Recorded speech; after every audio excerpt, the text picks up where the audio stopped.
നിങ്ങൾ എപ്പോഴെങ്കിലും ഇങ്ങനെ ആലോചിച്ചിട്ടുണ്ടോ? നമ്മുടെ ചെറിയ ഭൂമിയിൽ നിന്നുകൊണ്ട് നമ്മുടെ യൂണിവേഴ്സിന്റെ വലുപ്പം കണ്ടുപിടിച്ചിട്ടുണ്ട്, നമ്മുടെ ഗാലക്സിയുടെ വലുപ്പം കണ്ടുപിടിച്ചിട്ടുണ്ട്, നമ്മുടെ യൂണിവേഴ്സ് എക്സ്പാൻഡ് ചെയ്യുന്നുണ്ടെന്ന് കണ്ടുപിടിച്ചിട്ടുണ്ട്, നമ്മുടെ ഗാലക്സിയുടെ നടുക്കടുക്കുന്ന ബ്ലാക്ക് ഹോൾ അടുത്ത് നമ്മൾ എത്ര ദൂരത്ത് നിൽക്കുന്നതെന്ന് നമ്മൾ കണ്ടുപിടിച്ചിട്ടുണ്ട്. അപ്പൊ ഇതൊക്കെ എങ്ങനെയാണ് നമുക്ക് കണ്ടുപിടിക്കാൻ പറ്റിയെന്ന് എപ്പോഴെങ്കിലും നിങ്ങൾ ആലോചിച്ചിട്ടുണ്ടോ?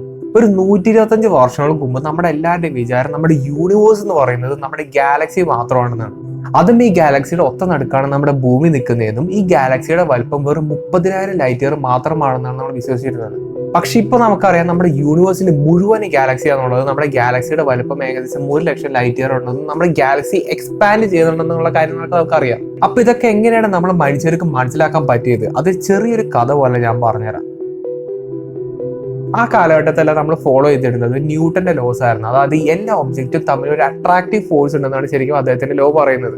അങ്ങനെ ഇരിക്കുമ്പോഴാണ് നമ്മൾ ആകാശത്തേക്ക് നോക്കുമ്പോൾ ഒരുപാട് സ്റ്റാറുകളെ കാണാൻ കഴിയുന്നത്. അപ്പോൾ ഇദ്ദേഹത്തിന്റെ ലോ അനുസരിച്ച് എല്ലാ ഒബ്ജക്റ്റും നമ്മൾ ഇങ്ങനെ അട്രാക്ട് ചെയ്യുന്നുണ്ടെങ്കിൽ ഈ സമയം കൊണ്ട് തന്നെ നമ്മുടെ യൂണിവേഴ്സിലുള്ള എല്ലാ ഒബ്ജക്റ്റുകളും അട്രാക്ട് ചെയ്ത് ഒരൊറ്റ പോയിന്റിലേക്ക് വരേണ്ടതാണ്. പക്ഷെ ഇതുവരെയായിട്ട് അങ്ങനെ സംഭവിക്കുന്നില്ല. അപ്പൊ അത് എന്തുകൊണ്ടാണ് ന്യൂട്ടന്റെ അടുത്ത് ചോദിച്ചപ്പോൾ ന്യൂട്ടൻ അതിനൊരു ഉത്തരം തരാൻ കഴിഞ്ഞില്ല. പക്ഷെ ഐൻസ്റ്റൈന് ഒരു ഉത്തരം തരാൻ കഴിയുന്നുണ്ട്. ആ കാലഘട്ടത്തെല്ലാം ഐൻസ്റ്റൈന്റെ ജനറൽ റിലേറ്റിവിറ്റി, ഫീൽഡ് ഇക്വേഷൻസ് ഒക്കെ ഇന്ന് തെളിഞ്ഞു വന്നിട്ടിരുന്ന സമയത്താണ്. അപ്പോൾ ഐൻസ്റ്റൈൻ എന്താണ് പറയുന്നത് വെച്ചാൽ ഇത്രയും വലിയ ഡിസ്റ്റൻസിലെല്ലാം ഈ പറഞ്ഞ അട്രാക്റ്റീവ് ഫോഴ്സസിനോടൊപ്പം തന്നെ ഒരു റിപ്പൾസീവ് ഫോഴ്സും കൂടി ഉണ്ടാവുന്നതാണ് പറയുന്നത്. അതായത് ന്യൂട്ടന്റെ ലോ അനുസരിച്ച് രണ്ട് ഒബ്ജക്റ്റുകൾ തമ്മിൽ ഒരു അട്രാക്റ്റീവ് ഫോഴ്സ് ഉണ്ടാവും അല്ലെ. അതുപോലെ തന്നെ ആസ്ട്രോണമിക്കൽ ഡിസ്റ്റൻസ് അതായത് വലിയ ഡിസ്റ്റൻസ് ആയതുകൊണ്ട് തന്നെ ഇവിടെ ചെറിയ രീതിയിലുള്ള റിപ്പൾസീവ് ഫോഴ്സസും ഉണ്ടാവും. ഒരു എക്സാമ്പിൾ പറയുകയാണെങ്കിൽ ഈ രണ്ട് സ്റ്റാറുകളും അട്രാക്ട് ചെയ്യുന്ന ഒരു ഫോഴ്സ് എന്ന് പറയുന്നത് 2 കിലോമീറ്റർ പെർ സെക്കൻഡ് ആണെന്ന് വിചാരിക്കാം. ഐൻസ്റ്റൈൻ എന്താണ് പറയുന്നത് വെച്ചാൽ ഈ രണ്ട് ഒബ്ജക്റ്റും തമ്മിലുള്ള ദൂരം അത്യാവശ്യം കൂടുതലായതുകൊണ്ട് തന്നെ ഇവിടെ ചെറിയ രീതിയിലുള്ള റിപ്പൾസീവ് ഫോഴ്സ് ഉണ്ടാവുന്നു. അതായത് ഈ റിപ്പൾസീവ് ഫോഴ്സസ് എന്ന് പറയുന്നത് 2 കിലോമീറ്റർ സെക്കൻഡ് തന്നെയാണ്. ഇവിടെ അട്രാക്റ്റീവ് ഫോഴ്സും റിപ്പൾസീവ് ഫോഴ്സും സെയിം വാല്യൂ ചെയ്തുകൊണ്ട് തന്നെ ഇത് രണ്ടും ക്യാൻസൽ ആയിട്ട് ഈ രണ്ട് സംഭവം സ്റ്റാറ്റിക് ആയിട്ട് ഒരേ സ്ഥലത്ത് തന്നെ നിൽക്കും. ഇവിടെ സ്റ്റാറ്റിക് എന്നുള്ള വാക്ക് തന്നെ ഉപയോഗിച്ചു. അതായത് ആ കാലഘട്ടത്തല്ല നമ്മുടെ യൂണിവേഴ്സ് എക്സ്പാൻഡ് ചെയ്യുന്നുണ്ടെന്നുള്ള ഒരു ഐഡിയ നമുക്ക് ഉണ്ടായിരുന്നില്ല. നമ്മുടെ യൂണിവേഴ്സ് മൊത്തം ഇങ്ങനെ സ്റ്റാൻഡ് സ്റ്റിൽ ആയിട്ട് നിൽക്കുന്ന ഒരു ഐഡിയ മാത്രം നമുക്ക് ഉണ്ടായിരുന്നത്. അതിന്റെ അർത്ഥം ആ കാലത്ത് ബിഗ് ബാങ് എന്നുള്ള സംഭവമേ നമ്മുടെ തലയിലില്ല. ഐൻസ്റ്റൈന്റെ ഫീൽഡ് ഇക്വേഷൻ ആണ് നിങ്ങളിപ്പോൾ ഈ കാണുന്നത്. അപ്പൊ ഇതിന്റെ ലെഫ്റ്റ് ഹാൻഡ് സൈഡിൽ സ്പേസ് ടൈം കർവേച്ചറിനെ പറ്റിയാണ് പറയുന്നത്. ഇതിന്റെ റൈറ്റ് ഹാൻഡ് സൈഡിൽ ഒരു കോൺസ്റ്റന്റ് നമുക്ക് കാണാൻ പറ്റും. അതായത് ഈ കൊടുത്തിരിക്കുന്ന വാല്യൂസ് എല്ലാം ഒരു കോൺസ്റ്റന്റ് വാല്യൂ ആണ്. അതിനോടൊപ്പം തന്നെ മാസ് എനർജി റിലേഷൻഷിപ്പ് നമുക്ക് ഇവിടെ കാണാൻ പറ്റും. അതായത് നേരത്തെ ഒരുപാട് വീഡിയോസിൽ ഞാൻ പറഞ്ഞിട്ടുണ്ട്, സ്പേസ് ടൈം കർവേച്ചർ സംഭവിക്കാൻ കാരണം മാസ് കൂടുന്നത് കൊണ്ടാണ്. അതായത് മാസ് കൂടിയ ഒരു ഒബ്ജക്റ്റ് സ്പേസ് ടൈം ഫാബ്രിക്കിൽ കൊണ്ടുവയ്ക്കുകയാണെങ്കിൽ ഒരു മാസ് കുറഞ്ഞ ഒബ്ജക്റ്റിനെ വെച്ച് കമ്പയർ ചെയ്യുമ്പോൾ ഈ മാസ് കൂടിയ ഒബ്ജക്റ്റ് സ്പേസ് ടൈം ഫാബ്രിക്കിനെ വളരെയധികം കൂടുതൽ കർവ് ചെയ്യിക്കും. ഈ ഒരു തിയറി ഇക്വേഷൻ ആക്കിയാലാണ് നമുക്ക് ഫീൽഡ് ഇക്വേഷൻ എന്ന് പറഞ്ഞ സംഭവം കിട്ടുന്നത്. അതായത് റൈറ്റ് ഹാൻഡ് സൈഡിൽ കൊടുത്തിരിക്കുന്ന മാറ്റർ എനർജി റിലേഷൻഷിപ്പിന്റെ വാല്യൂ കൂടുന്നതനുസരിച്ച് സ്പേസ് ടൈം ഫാബ്രിക്കിന്റെ കർവേച്ചർ കൂടിക്കൊണ്ടിരിക്കും. അതാണ് ഇവിടെ സിംബലൈസ് ചെയ്യുന്നത്. അത് ഐൻസ്റ്റൈൻ നേരത്തെ പറയുന്നുണ്ട്. അതായത് ആസ്ട്രോണമിക്കൽ ഡിസ്റ്റൻസ് വരുമ്പോൾ ഇവിടെ അട്രാക്റ്റീവ് ഫോഴ്സസിനോടൊപ്പം തന്നെ ഒരു റിപ്പൾസീവ് ഫോഴ്സസ് വരുന്നുണ്ടെന്ന്. അപ്പോൾ ഈ ഒരു ഫാക്ടറും കൂടി നമ്മുടെ ഫീൽഡ് ഇക്വേഷനിൽ ആഡ് ചെയ്യുകയാണെങ്കിൽ ഇത്തരത്തിലുള്ള ഇക്വേഷൻ നമുക്ക് ഇവിടെ കിട്ടും. ഇവിടെ നോക്കുകയാണെങ്കിൽ ഈ ഒരു ഇക്വേഷന്റെ റൈറ്റ് ഹാൻഡ് സൈഡിൽ ഒരു നെഗറ്റീവ് വാല്യൂയോട് കൂടിയിട്ടാണ് നമ്മൾ ഈ ഒരു കോൺസ്റ്റന്റ് ആഡ് ചെയ്തിരിക്കുന്നത്. അതായത് അതിന്റെ അർത്ഥം വേറെ ഒന്നല്ല, ഐൻസ്റ്റൈൻ എന്ന് അസ്യൂം ചെയ്തൊരു പോയിന്റ് ഇക്വേഷനിലേക്ക് ആക്കിയതാണ് നിങ്ങളിപ്പോൾ ഈ കാണുന്നത്. അതായത് ഒരു കോൺസ്റ്റന്റ് രൂപത്തിലാണ് അവിടെ ഇക്വേഷനിലേക്ക് ഇങ്ങനെ ഇട്ടത്. ഈ ഒരു കോൺസ്റ്റന്റ് വളരെയധികം ഫേമസ് ആണ്. അതായത് ഇതിന്റെ പേരാണ് കോസ്മോളജിക്കൽ കോൺസ്റ്റന്റ്. പിന്നെ ഒരു കാര്യം ആലോചിക്കുക, നമ്മുടെ യൂണിവേഴ്സ് സ്റ്റാറ്റിക് ആണെന്നുള്ള ഒരു തിങ്കിങ്ങോടെയാണ് ഐൻസ്റ്റൈൻ ഈ ഒരു ഇക്വേഷനൊക്കെ ഫോർമുലേറ്റ് ചെയ്തത്. അപ്പൊ ആ കാര്യങ്ങളൊക്കെ അങ്ങോട്ട് മാറ്റി വെക്കാം. അങ്ങനെ ഇരിക്കുമ്പോഴുണ്ട് വേറൊരു സയന്റിസ്റ്റ് അലക്സാണ്ടർ ഫ്രീഡ്മാൻ എന്നാണ് ഇദ്ദേഹത്തിന്റെ പേര്. അദ്ദേഹം നമ്മുടെ ഐൻസ്റ്റൈന്റെ ഫീൽഡ് ഇക്വേഷനൊക്കെ സോൾവ് ചെയ്ത് നല്ല കോൺഫിഡന്റ് ആയിട്ട് നിൽക്കുന്ന ഒരു മനുഷ്യനായിരുന്നു. അദ്ദേഹം ഐൻസ്റ്റൈന്റെ മോഡിഫൈഡ് ആയിട്ടുള്ള ഒരു ഫീൽഡ് ഇക്വേഷൻ നോക്കിയിട്ട് പറഞ്ഞു ഇങ്ങനത്തെ ഒരു കോൺസ്റ്റന്റിന് ആവശ്യമില്ല. അതായത് നമ്മുടെ യൂണിവേഴ്സ് സ്റ്റാറ്റിക് അല്ല, ഡൈനാമിക് ആണ്. അതായത് നമ്മുടെ യൂണിവേഴ്സ് എക്സ്പാൻഡ് കോൺട്രാക്ട് ചെയ്യുന്നുണ്ടെന്നുള്ള കാര്യം ഇദ്ദേഹം ഇവിടെ പറഞ്ഞു. അതുകൊണ്ട് തന്നെ ഈ പറയുന്ന ഈ ഒരു കോസ്മോളജിക്കൽ കോൺസ്റ്റന്റ് അവിടെ ആവശ്യമില്ലെന്നുള്ളതാണ് ഈ ഫ്രീമാൻ അന്ന് പറഞ്ഞത്. പക്ഷെ ആ കാലത്ത് ഐൻസ്റ്റൈന് നമ്മുടെ യൂണിവേഴ്സ് എക്സ്പാൻഡ് ചെയ്യുന്നുള്ള ഒരു ഫാക്ടർ മനസ്സിലാക്കാൻ പറ്റാത്തത് കൊണ്ടായിരിക്കാം ഇദ്ദേഹം അത് ശരിക്കും റിജക്ട് ചെയ്തിട്ട് ഈ പറയുന്ന ഒരു മോഡിഫൈഡ് ഫീൽഡ് ഇക്വേഷൻ ആയിട്ട് മുന്നോട്ട് പ്രൊസീഡ് ചെയ്തു. അതായത് ഈ കാണുന്ന ഫീൽഡ് ഇക്വേഷൻ ആണ് നമ്മൾ ഇപ്പോഴും ഫോളോ ചെയ്തുകൊണ്ടിരിക്കുന്നത്. അതും ഈ കാണുന്ന ഈ ഒരു കോസ്മോളജിക്കൽ കോൺസ്റ്റന്റ് ഇല്ലേ, അതൊരു അസംഷന്റെ പേരിൽ മാത്രം ഇട്ടൊരു കോൺസ്റ്റന്റ് ആണ്. പക്ഷേ അതിന്റെ ഒരു ഇമ്പോർട്ടൻസ് എന്താണെന്നുള്ള കാര്യം ഞാൻ ശരിക്കും അവസാനം പറഞ്ഞായിരുന്നു. നമ്മുടെ ലോകത്തെ തന്നെ മാറ്റിമറിക്കുന്ന ഒരു സംഭവമാണ് ശരിക്കും അത്. അങ്ങനെ ഇരിക്കുമ്പോഴാണ് വേറൊരു സയന്റിസ്റ്റ്, അദ്ദേഹം ഒരു സ്പെക്ട്രൽ അനലിസ്റ്റ് ആയിരുന്നു, അതായത് ലൈറ്റിനെ പറ്റി പഠിക്കലായിരുന്നു മൂപ്പരുടെ പണി. ഒരു എക്സാമ്പിൾ പറയുകയാണെങ്കിൽ ദൂരെ കാണുന്ന ഒരു സ്റ്റാറിന്റെ ലൈറ്റ് ഇദ്ദേഹം അനലൈസ് ചെയ്തിട്ട് ആ സ്റ്റാറിന്റെ കോൺസ്റ്റിറ്റ്യൂവൻസ്, അതായത് ലൈറ്റിന്റെ സ്പെക്ട്രോസ്കോപ്പി ഉപയോഗിച്ച് ആ സ്റ്റാറിനകത്തുള്ള കോമ്പൗണ്ട്സും കാര്യങ്ങളൊക്കെ കണ്ടുപിടിക്കലായിരുന്നു മൂപ്പരുടെ പണി. ഇതിനോടൊപ്പം തന്നെ ഇദ്ദേഹം നോട്ടീസ് ചെയ്ത വേറൊരു കാര്യമുണ്ട്. അതായത് ഇപ്പൊ സ്പേസ് എടുത്ത് നോക്കുകയാണെങ്കിൽ അവിടെ ഒരുപാട് സ്പൈറൽ പോലത്തെ ഒരു സംഭവം ഇദ്ദേഹം ശ്രദ്ധിച്ചു. ഇതെന്താന്നുള്ള കാര്യം ആ കാലത്തുള്ള സയന്റിസ്റ്റുമാർക്കൊന്നും മനസ്സിലാക്കാൻ പറ്റാത്തത് കൊണ്ട് തന്നെ ആ കാലത്ത് ഇതൊരു സ്പൈറൽ നെബുളയാണെന്നുള്ള ഒരുപാട് ആൾക്കാർ വിശ്വസിച്ചിരുന്നത്. ഇദ്ദേഹം ഒരു സ്പെക്ട്രൽ അനലിസ്റ്റ് ആയതുകൊണ്ട് തന്നെ ഈ കാണുന്ന സ്പൈറൽ ആയിട്ടുള്ള ഈ ഒരു ഒബ്ജക്റ്റിൽ നിന്നുള്ള ഒരു ലൈറ്റും കൂടി ഇദ്ദേഹം അനലൈസ് ചെയ്ത് നോക്കിയപ്പോഴാണ് ഈ ഒരു ഒബ്ജക്റ്റ് വളരെയധികം റെഡ് ഷിഫ്റ്റഡ് ആണെന്നുള്ള കാര്യം ഇദ്ദേഹത്തിന് മനസ്സിലായത്. ഒരു ഒബ്ജക്റ്റ് റെഡ് ഷിഫ്റ്റഡ് ആവണമെങ്കിൽ ആ ഒരു ഒബ്ജക്റ്റ് നമ്മുടെ അടുത്ത് നിന്ന് ഒരുപാട് ദൂരത്തേക്ക് നീങ്ങി അതായത് എവേയിലേക്ക് ഇങ്ങനെ പോയിക്കൊണ്ടിരിക്കണം. അങ്ങനെ സംഭവിക്കുമ്പോൾ ആ ഒബ്ജക്റ്റ് എമിറ്റ് ചെയ്യുന്ന ലൈറ്റിന്റെ വേവ് ലെങ്ത് കൂടി വരും. ലൈറ്റിന്റെ വേവ് ലെങ്ത് കൂടി വരുന്നതനുസരിച്ച് ആ ഒരു ലൈറ്റിന്റെ കളർ റെഡിലേക്ക് മാറും. അതാണ് റെഡ് ഷിഫ്റ്റ് എന്ന് പറയുന്നത്. അതിന്റെ അർത്ഥം ഒരു ഒബ്ജക്റ്റ് നമ്മുടെ റെഡ് ഷിഫ്റ്റ് ആണ് കാണുന്നതെങ്കിൽ ആ ഒരു ഒബ്ജക്റ്റ് നമ്മുടെ അടുത്ത് നിന്ന് ദൂരേക്ക് ഇങ്ങനെ പൊക്കൊണ്ടിരിക്കുകയാണ്. ഓക്കെ, അപ്പൊ ഇതാണ് ഇദ്ദേഹം ഈ ഒരു രണ്ട് സ്പൈറലിൽ നിന്ന് അദ്ദേഹത്തിന് മനസ്സിലാക്കാൻ പറ്റിയത്. അത് മാത്രമല്ല, ഈ റെഡ് ഷിഫ്റ്റിന്റെ വേരിയേഷൻ നമുക്ക് മനസ്സിലാക്കാൻ കഴിയുകയാണെങ്കിൽ എന്തൊരു സ്പീഡിലാണ് ഈ ഒരു ഒബ്ജക്റ്റ് നമ്മുടെ അടുത്ത് നിന്ന് ഇങ്ങനെ പോകുന്നതെന്നും കൂടി നമുക്ക് മനസ്സിലാക്കാൻ പറ്റും. അപ്പോൾ ഇദ്ദേഹം ഇത് അനലൈസ് ചെയ്തപ്പോൾ ഏകദേശം 2000 km/s സ്പീഡിലാണ് ഈ ഒരു ഒബ്ജക്റ്റ് നമ്മുടെ അടുത്ത് നിന്ന് ഇങ്ങനെ പൊക്കൊണ്ടിരിക്കുന്നത്. 1920-30കളിലൊക്കെയാണ് ഇങ്ങനത്തെ ഒരു സംഭവം കണ്ടുപിടിക്കുന്നത്. അതുകൊണ്ട് തന്നെ ഇത് അത്യാവശ്യം ഫാസിനേറ്റിംഗ് ആയിട്ടുള്ള ഒരു ഡിസ്കവറി ആയതുകൊണ്ട് തന്നെ ഇത് പബ്ലിഷ് ചെയ്യുകയും ഒരുപാട് ആൾക്കാർ ഇതിനെപ്പറ്റി ചർച്ച ചെയ്യാനും തുടങ്ങി. അങ്ങനെ ചർച്ചയ്ക്കിടയിലാണ് ഒരുപാട് ആൾക്കാർ ഇതൊരു ഗാലക്സി ആയി കൂടെ നമുക്ക് ഇങ്ങനെ ആലോചിച്ച് തുടങ്ങിയത്. പക്ഷേ ആ കാലത്ത് നമ്മുടെ യൂണിവേഴ്സിൽ ഒരൊറ്റ ഗാലക്സി മാത്രമേ ഉള്ളൂ എന്നുള്ള ഒരു തിങ്കിലാണ് നമ്മൾ ഇരുന്നത്. അതുകൊണ്ട് തന്നെ വേറൊരു ഗാലക്സി ഉണ്ടെന്നുള്ളൊരു വളരെ ഏലിയൻ ആയിട്ടുള്ള ഒരു തോട്ട് തന്നെയായിരുന്നു.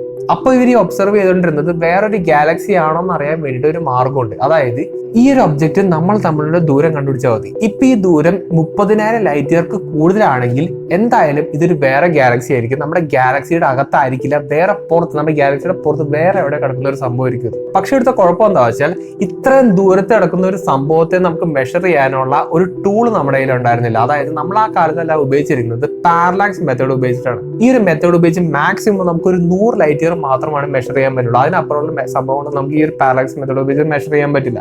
പാരലാക്സ് മെത്തേഡ് ഉപയോഗിച്ച് ഈ ഒരു ഒബ്ജക്റ്റിന്റെ ഡിസ്റ്റൻസ് കാൽക്കുലേറ്റ് ചെയ്യാൻ നോക്കിയെങ്കിലും ഇത് 100 ലൈറ്റ് ഇയർക്ക് അപ്പുറം ആയതുകൊണ്ട് തന്നെ പാരലാക്സിനോടൊപ്പം തന്നെ വേറൊരു മെത്തേഡ് നമുക്ക് വേണമെന്നുള്ള കാര്യം നമുക്ക് മനസ്സിലായി. അങ്ങനെയാണ് ഹെൻറിയറ്റ ലീവേറ്റ് എന്ന് പറയുന്ന ഒരു ആസ്ട്രോണോമറിന്റെ ഇമ്പോർട്ടൻസ് വരുന്നത്. പുള്ളിക്കാരി എന്താണ് ചെയ്തതെന്ന് വെച്ചാൽ അപ്പാരന്റ് ബ്രൈറ്റ്നസ് ഉപയോഗിച്ചിട്ട് നമുക്ക് ഡിസ്റ്റൻസ് കണ്ടുപിടിക്കാനുള്ള സെറ്റപ്പ് ഒക്കെ പുള്ളിക്കാരി കണ്ടുപിടിച്ചു. അപ്പാരന്റ് ബ്രൈറ്റ്നസ് എന്ന് പറയുമ്പോൾ എന്റെ കയ്യിൽ ഒരു ലൈറ്റ് ബൾബ് ഉണ്ടെന്ന് വിചാരിക്കാം. ആ ലൈറ്റ് ബൾബ് ഒരു 100 ലൂമിൻസ് ആണ് ഇങ്ങനെ എമിറ്റ് ചെയ്യുന്നത്.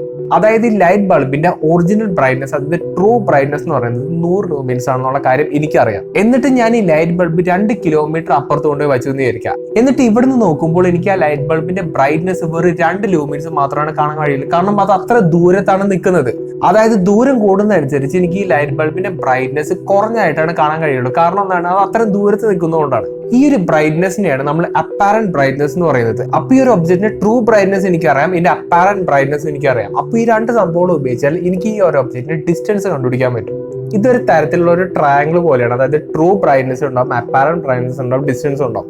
അപ്പോൾ ഇതിന്റെ അകത്ത് ഏതെങ്കിലും 2 വാല്യൂ എനിക്ക് കിട്ടിക്കഴിഞ്ഞാൽ എനിക്ക് മൂന്നാമത്തെ വാല്യൂ കണ്ടുപിടിക്കാൻ പറ്റും. അപ്പൊ ഹെൻറിയറ്റ എന്താണ് ചെയ്തതെന്ന് വെച്ചാൽ ഭൂമിക്ക് അപ്പുറം കിടക്കുന്ന ഒരു സ്റ്റാറിനെ കണ്ടുപിടിച്ചു. ഈ സ്റ്റാറിന്റെ പ്രത്യേകത എന്താ വെച്ചാൽ ഈ സ്റ്റാർ ഓരോ പീരീഡ് അനുസരിച്ച് അതിന്റെ ബ്രൈറ്റ്നസ് ഇങ്ങനെ കുറഞ്ഞും കൂടിയും വരും. അതായത് ഒരു എക്സാമ്പിൾ പറയുകയാണെങ്കിൽ ഇപ്പോൾ ഇന്ന് ബ്രൈറ്റ് ആണെങ്കിൽ നാളെ ഡിം ആയിരിക്കും, പിറ്റേ ദിവസം ബ്രൈറ്റ് ആയിരിക്കും, അതിന്റെ അടുത്ത ദിവസം ഡിം ആയിരിക്കും. അങ്ങനെ ഇങ്ങനെ പീരീഡ് അനുസരിച്ച് ഇതിങ്ങനെ മാറിക്കൊണ്ടിരിക്കും. ഇത്തരത്തിലുള്ള ഒരു സ്റ്റാറിനെ പുള്ളിക്കാരി സ്പോട്ട് ചെയ്യുകയും അതിന്റെ ട്രൂ ബ്രൈറ്റ്നസ് പുള്ളിക്കാരി മെഷർ ചെയ്തു. ട്രൂ ബ്രൈറ്റ്നസ് പുള്ളിക്കാരി മെഷർ ചെയ്തത് പാരലാക്സ് മെത്തേഡും ഇദ്ദേഹത്തിന്റെ ഒരു ഇക്വേഷൻ ഉപയോഗിച്ചിട്ടാണ്. അപ്പോൾ ഇവിടെ എന്താണ് സംഭവിച്ചത്, ദൂരെ കിടക്കുന്ന ഒരു സ്റ്റാറിന്റെ ട്രൂ ബ്രൈറ്റ്നസ് നമുക്ക് കിട്ടുകയും ചെയ്തു. നമുക്ക് ഇവിടെ നിന്ന് അതിന്റെ അപ്പാരന്റ് ബ്രൈറ്റ്നസ് നമുക്ക് കാൽക്കുലേറ്റ് ചെയ്യാൻ പറ്റും.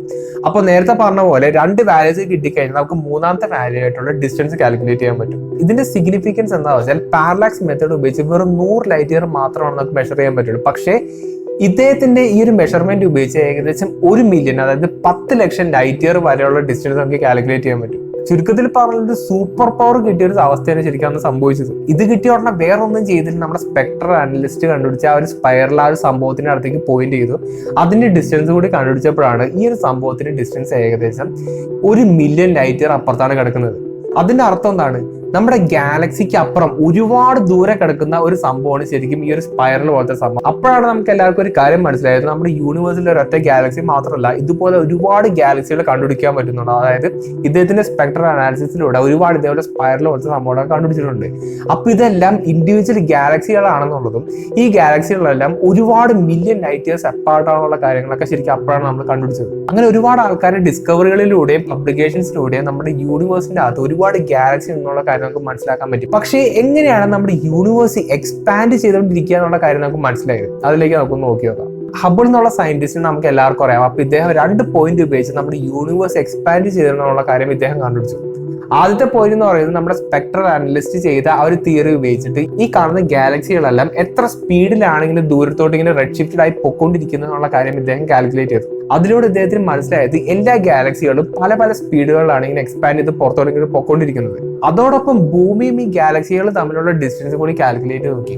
എന്നിട്ട് ഈ 2 വാല്യൂസും കൂടി ഒരിടത്ത് ഇദ്ദേഹം കൊണ്ടിട്ടു. അപ്പൊ ഇദ്ദേഹത്തിന് ഒരു കാര്യം മനസ്സിലായി, അതായത് ഭൂമിയുടെ അടുത്തെടുക്കുന്ന ഗാലക്സികളെല്ലാം ഒരു ചെറിയ സ്പീഡിലായിരിക്കും ഇങ്ങനെ ദൂരോട്ട് പൊക്കോണ്ടിരിക്കുന്നത്. നേരെ മറിച്ച് കുറച്ച് ദൂരത്ത് എടുക്കുന്ന ഗാലക്സികളെല്ലാം കുറച്ച് സ്പീഡിലാണ് ഇങ്ങനെ ആക്സലറേറ്റ് ചെയ്തുകൊണ്ടിരിക്കുന്നത്. ഈ ഒരു സിറ്റുവേഷൻ സംഭവിക്കണമെങ്കിൽ ഒരേ ഒരു റീസൺ ഉണ്ടാവുമല്ലോ, നമ്മുടെ യൂണിവേഴ്സ് ഇങ്ങനെ എക്സ്പാൻഡ് ചെയ്യേണ്ടി വരും. നിങ്ങളിപ്പോൾ കാണുന്ന ഇലിസ്ട്രേഷൻ പോലെ തന്നെ നമ്മുടെ ഭൂമിയുടെ അടുത്തെടുക്കുന്ന ഗാലക്സി വളരെ കുറവ് സ്പീഡിലായിരിക്കും ആക്സലറേറ്റ് ചെയ്തെങ്കിൽ പുറത്തോട്ട് പോവുക. പക്ഷെ ഒരുപാട് ദൂരത്ത് കിടക്കുന്ന ഗാലക്സിയിലാവട്ടെ കുറച്ചുകൂടി സ്പീഡിലായിരിക്കും ആക്സലറേറ്റ് ചെയ്യേണ്ടത്. ഇങ്ങനെ ഒരു സിറ്റുവേഷൻ സംഭവിക്കണമെങ്കിൽ നമ്മുടെ ഗാലക്സി എക്സ്പാൻഡ് ചെയ്താൽ മാത്രമാണ് നടക്കുള്ളൂ. അപ്പൊ അങ്ങനെയാണ് നമ്മുടെ ഗാലക്സി എക്സ്പാൻഡ് കൂടി ചെയ്തിട്ടുള്ള കാര്യം ഇവർക്ക് എല്ലാവർക്കും മനസ്സിലായത്. അതോടൊപ്പം തന്നെ വേറെ സയന്റിസ്റ്റുമാർ നമ്മുടെ ഗാലക്സിയുടെ നടുക്ക് ഒരു ബ്രൈറ്റ് സ്പോട്ട് കണ്ടുപിടിക്കുകയും ഈ ബ്രൈറ്റ് സ്പോട്ടിന്റെ അപ്പാരന്റ് ബ്രൈറ്റ്നസും ട്രൂ ബ്രൈറ്റ്നസും ഒക്കെ കണ്ടുപിടിച്ചിട്ട് ഇത് നമ്മൾ തമ്മിലുള്ള ഡിസ്റ്റൻസ് കണ്ടുപിടിച്ചു.